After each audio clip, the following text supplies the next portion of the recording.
Amigas, amigos, muy buenas noches. Estamos en Facebook Live en esta dominguera del 9 de julio. Ya hace bastantes domingos que no nos veíamos, pero muchas gracias por acompañarnos en esta transmisión. Vamos a hablar de varias cosas que están ocurriendo en el contexto y en la situación política actuales.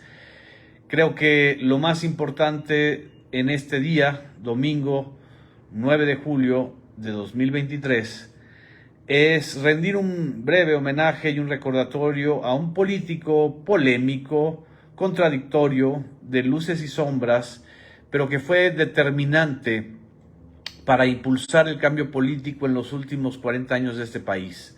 Estoy hablando de Porfirio Muñoz Ledo, un político, maestro, embajador, escritor, conductor y sobre todo un gran parlamentario que ocupó una parte muy importante de la vida política de este país desde que en 1954 se afilió a los 17 años al PRI. Fue y tuvo una gran carrera política dentro del echeverrismo. Fue dirigente nacional del PRI en 1975, fue secretario del Trabajo en la época de Echeverría.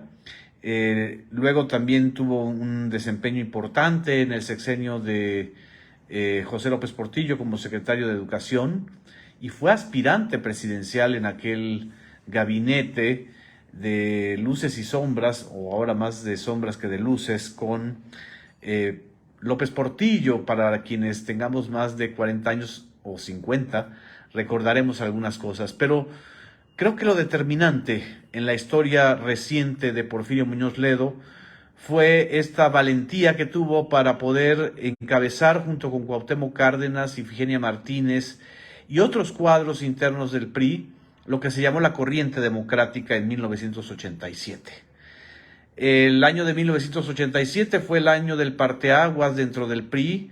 Ellos encabezaron lo que muchos dijeron que eran un grupo de ilusos, de románticos, que iban a ser derrotados por el aparato político, por el aparato priista. Hasta esa fecha nadie había desafiado al PRI como lo hicieron Porfirio Muñoz Ledo, Cuauhtémoc Cárdenas, Ifigenia Martínez, Rodolfo González Guevara, que se quedó y después formó la Corriente Crítica. Pero Porfirio fue de muchas maneras el artífice de esta corriente democrática que acabó por escindir al PRI de manera definitiva, porque fue la salida de los priistas que defendían un proyecto nacionalista, revolucionario, que estaban a favor de un modelo de Estado benefactor y no del modelo neoliberal que, a final de cuentas, se implantó y se impuso en México en 1988. Antes de esa salida, en el último informe de gobierno de Miguel de la Madrid, Porfirio Muñoz Ledo rompió uno de los grandes tabús del entonces hermético sistema político mexicano. Lo dejaron solo y como senador, pues él desafió a Miguel de la Madrid en su último informe de gobierno.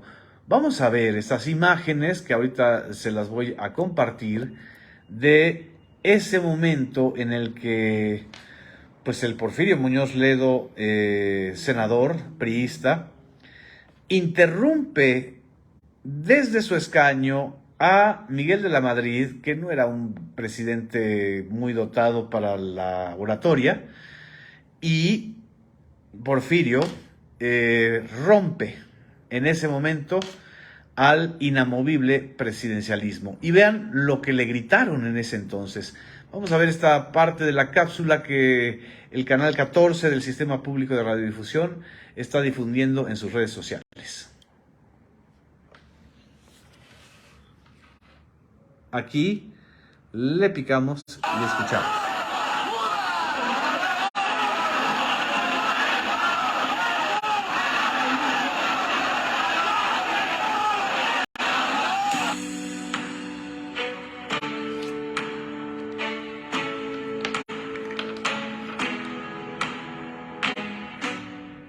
político, legislador, diplomático, escritor, conductor de televisión y académico.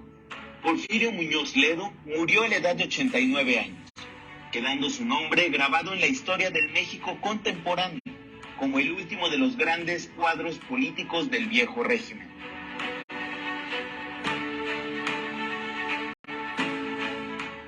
Muchas gracias, presidenta y amiga, por su benevolencia. Con una larga trayectoria en la política y servicio público que data de finales de la década de 1960, nació el 23 de julio de 1933 y militó en varios partidos políticos y ocupó distintos cargos.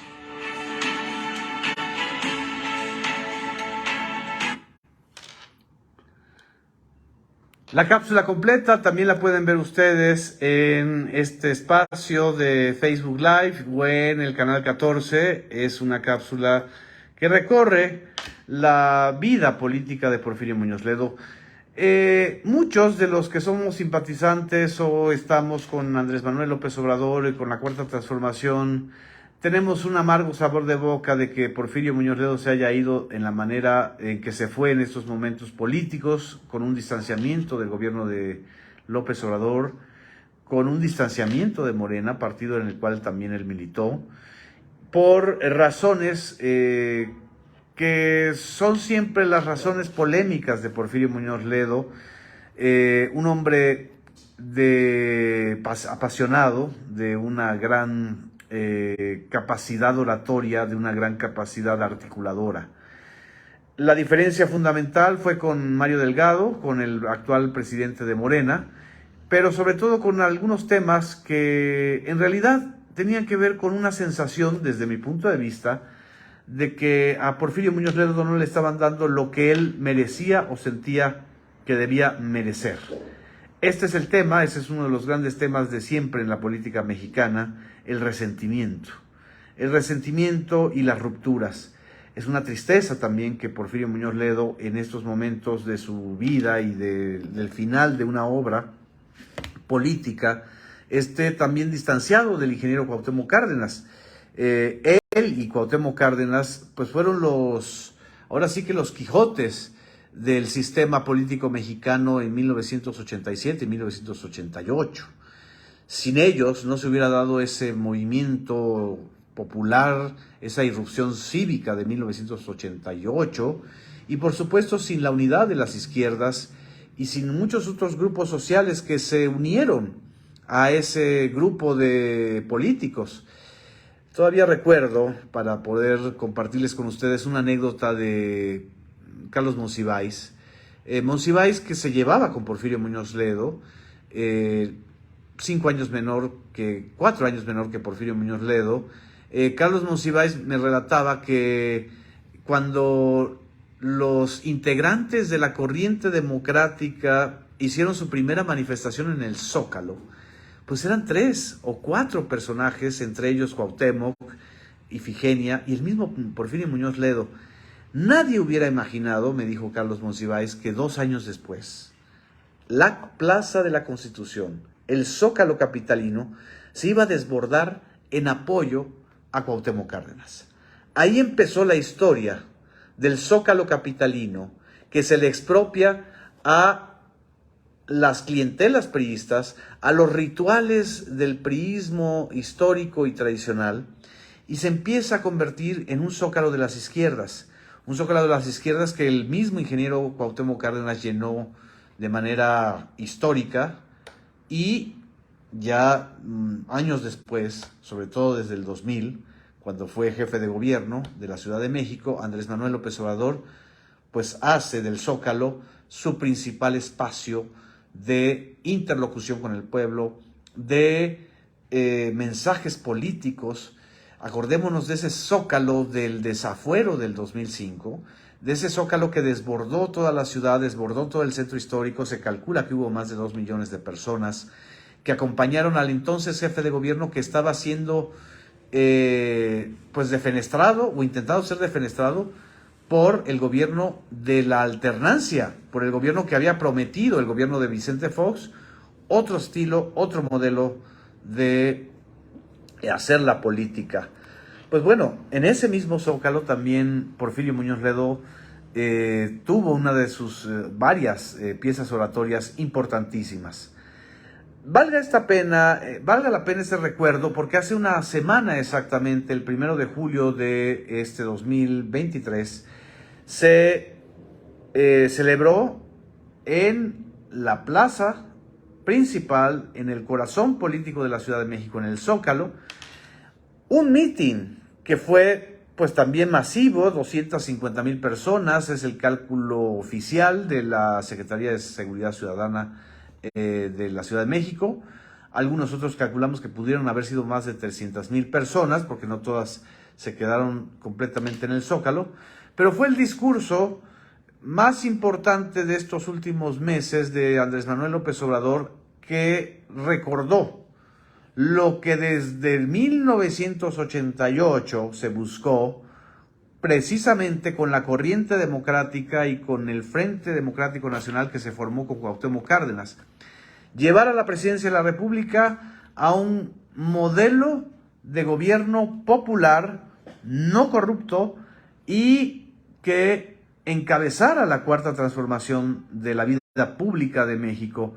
Esta idea de la cuarta transformación también fue una idea que no articuló de manera nominal de esta forma Muñoz Ledo, pero él hablaba de una ruptura radical y de una transformación radical. De una u otra manera, la cuarta transformación le debe a Porfirio Muñoz Ledo esta idea.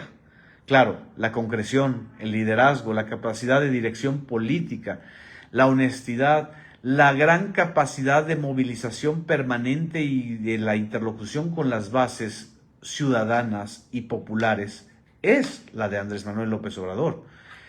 Eso fue lo que López Obrador dijo hace una semana en el Zócalo capitalino: del pueblo venimos y al pueblo nos debemos. Ese mensaje también tuvo una clara dedicatoria a la alianza opositora. Al día siguiente de este mitin del 1 de julio, el sábado 2 de julio, el lunes 3 de julio, ya se oficializaba lo que pues estaba muy obvio que venía: la construcción de una figura mercadológicamente vendible, de una figura que hasta ese momento no era una figura de la unidad de la alianza opositora, sino que fue como posicionada, así como le hicieron con Enrique Peña Nieto durante 5 años. Es el caso de la senadora Xóchitl Gálvez. Xóchitl Gálvez, que de repente pues le descubrieron los talentos para, según esto, mediática y digitalmente ser presentada como una figura de derecha o del bloque de derecha, que puede ser la que le ponga el cascabel al gato a López Obrador por su retórica, porque dice que viene de comunidades de abajo, porque tiene un origen indígena, porque se hizo a sí misma.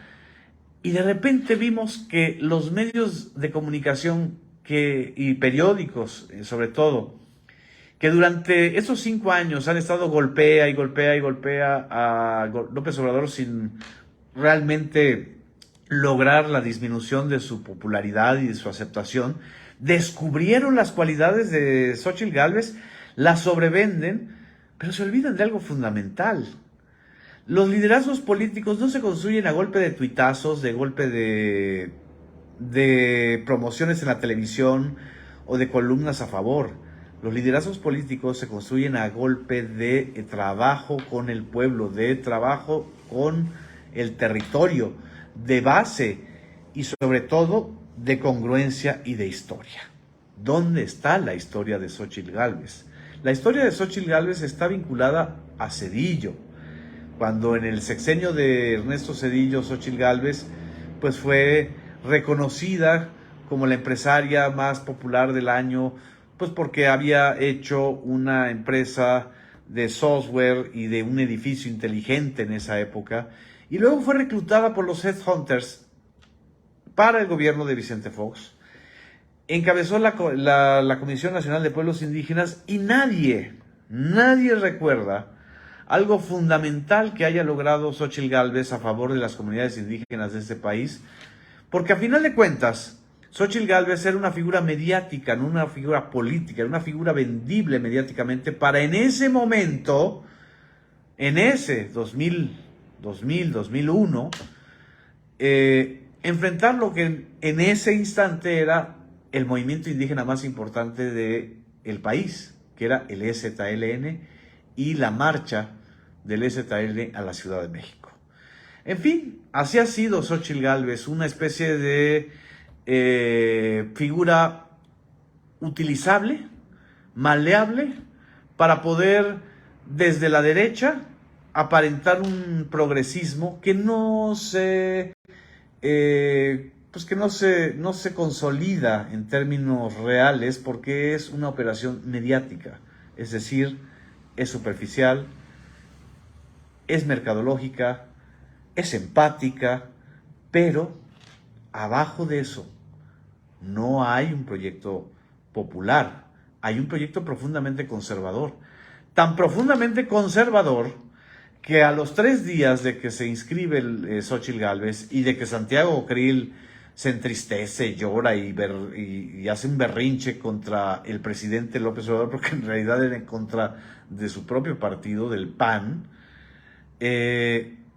a los 3 días, esta alianza opositora, que fue articulada y que ha sido articulada por un empresario y no por un líder político, por Claudio X González, designan a José Ángel Gurría, el tecnócrata más puro de la era salinista, cedillista, como responsable de la elaboración del proyecto de gobierno de la alianza opositora 2024-2030. ¿Qué quiere decir esto? Que por mucho que diga Xóchitl Gálvez que vendió gelatinas y que ella viene de abajo, van a imponer un modelo de retorno del modelo neoliberal, de sumisión al Fondo Monetario Internacional, de ortodoxia monetarista que dice que los salarios son inflacionarios, de que hay que reducir al Estado, de que el Estado no debe hacer ni construir refinerías, ni construir un tren Maya, ni construir infraestructura pública, porque eso hay que dejárselo a los privados. Eso es lo que representa José Ángel Gurría. Eso es lo que ha representado durante muchos años él, y él ha sido congruente con esa posición, porque él es la derecha tecnocrática. Entonces, podrán difundir mucho y darle muchas entrevistas a Xóchitl Gálvez, verla que maneja su bicicleta ecológica, que habla como si fuera de barrio, del pueblo, porque tiene calle, porque tiene trayectoria, pero en lo fundamental, en lo ideológico y programático, de lo que se trata es de la restauración del neoliberalismo, de la restauración del salinismo, del cedillismo, del foxismo, que en su esencia, lo que están planteando es acabar con la cuarta transformación. Aunque Xóchitl Gálvez diga, yo voy a seguir dando las pensiones a adultos mayores, a personas con discapacidad, todo el proyecto social del presidente López Obrador, en realidad ese proyecto social va a ser apabullado por el proyecto económico de intereses neoliberales.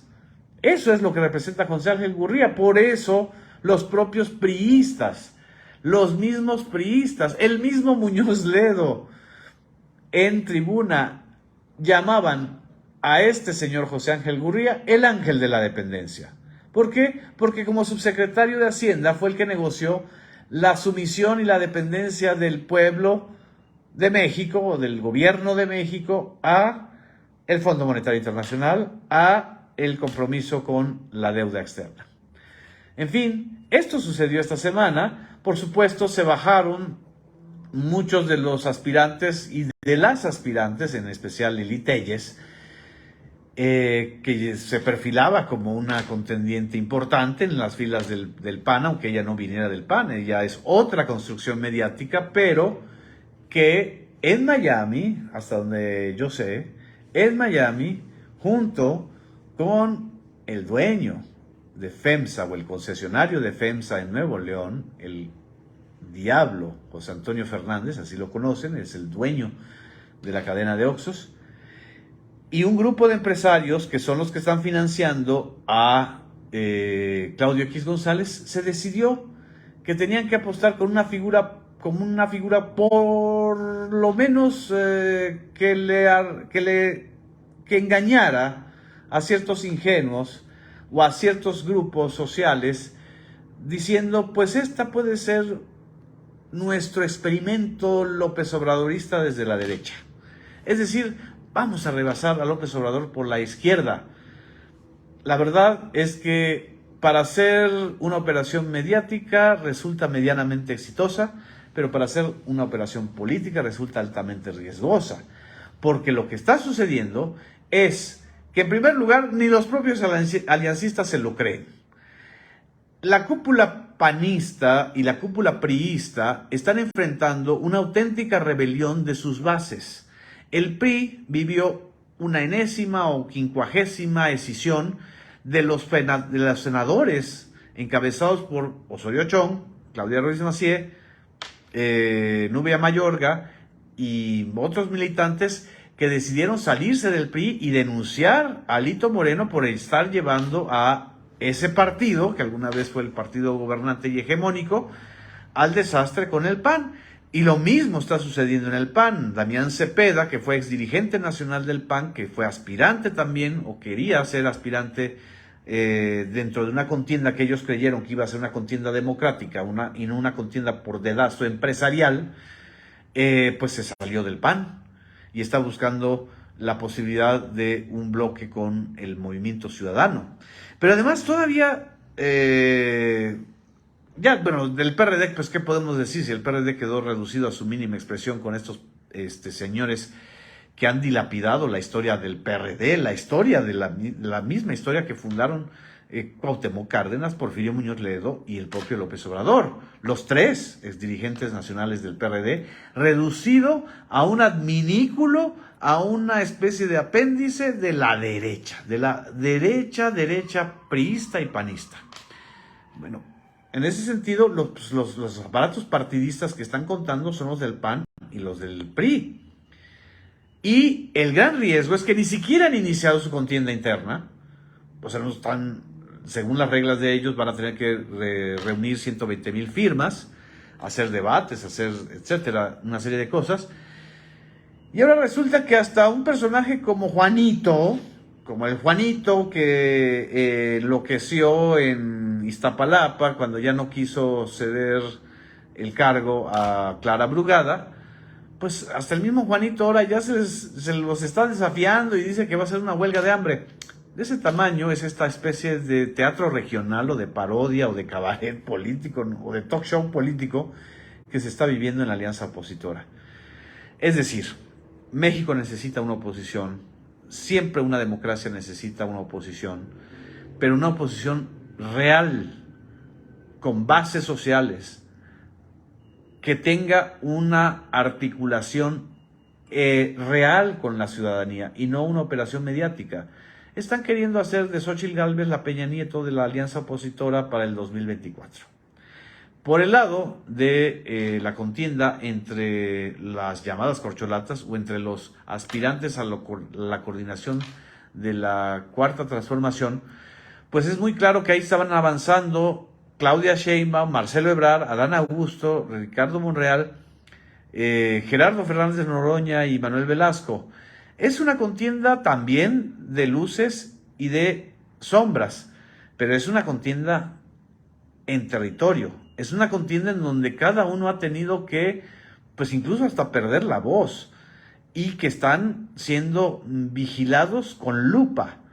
Esto que está sucediendo adentro de el bloque de Morena es muy distinto a lo que está sucediendo en el bloque opositor, tan distinto que los encargados de elaborar el plan de gobierno o el proyecto de gobierno, el proyecto de nación, como aquí le llaman proyecto de nación 2024-2030, aquí tengo un borrador, es apenas el borrador, un servidor es integrante de este equipo junto con otras 30 personalidades,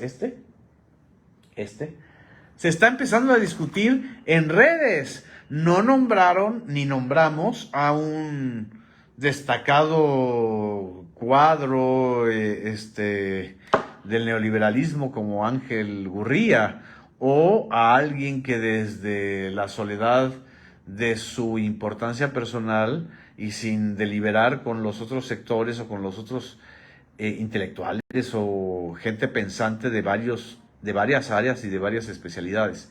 Esa es la gran diferencia. La construcción de un proyecto de nación y de una candidatura se hace con la sociedad y con el pueblo, no con los empresarios y el dedazo empresarial. Quizá esta es una de las lecciones también interesantes que se van a vivir en los próximos meses. En fin, ya me extendí y me da muchísimo gusto que hayan estado varios compañeros y compañeras aquí mandando saludos, mandando comentarios. Voy a leer algunos de los más importantes. Disculpen si no me dan tiempo para leer todos, pero bueno, a todas y a todos los que están mandando saludos les mando un abrazo. Dice Sandra González: Xóchitl Gálvez, la candidata títere de la élite empresarial y de los medios corporativos.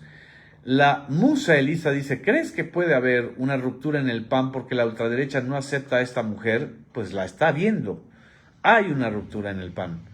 No sé de qué dimensiones. Yo creo que los propios panistas tendrían que hablar de esto de manera abierta y de manera democrática. Guadalupe Flores dice: a la señora Gálvez hasta ahora no se le conoce ninguna propuesta o acción positiva en el país, siendo senadora plurinominal. Camblia Chach, paisana, dice: Xóchitl Gálvez no tiene nada que ofrecer al pueblo. Bueno, tiene que ofrecer pues sus desplantes, su capacidad oratoria o demagógica. Pero no hay una historia detrás. O sea, lo único que sabemos de Xóchitl Gálvez como autoridad fue cuando fue alcaldesa de la Miguel Hidalgo, y por supuesto se la pasaba grabando en Periscope operativos que además tenían una característica delicada: la violación a la privacidad de a quienes ella grababa. Sandra González dice: prianistas traidores a la patria. Estoy viendo aquí si hay otros comentarios. Rebeca Mabeca dice: Xóchitl Gálvez es una vergüenza para su familia por mentirosa. Su padre era el doctor más rico de su pueblo. Aquí estoy viendo otra que dice María Elia Hernández: ¿vergüenza para su familia? No, para todos los mexicanos. Van a pensar que todos somos botargas. Lucía de Luna dice: mil gracias por darnos tan buen panorama. ¿Y por qué Ebrard está haciendo tanto berrinche y dejándose entrevistar por chayoteros? Pues bueno, esas son cuestiones que hay que preguntarle a cada uno de los aspirantes. En fin, muchísimas gracias, muy buenas noches y feliz semana. Terminamos por ahora en este domingo 9 de julio. Gracias.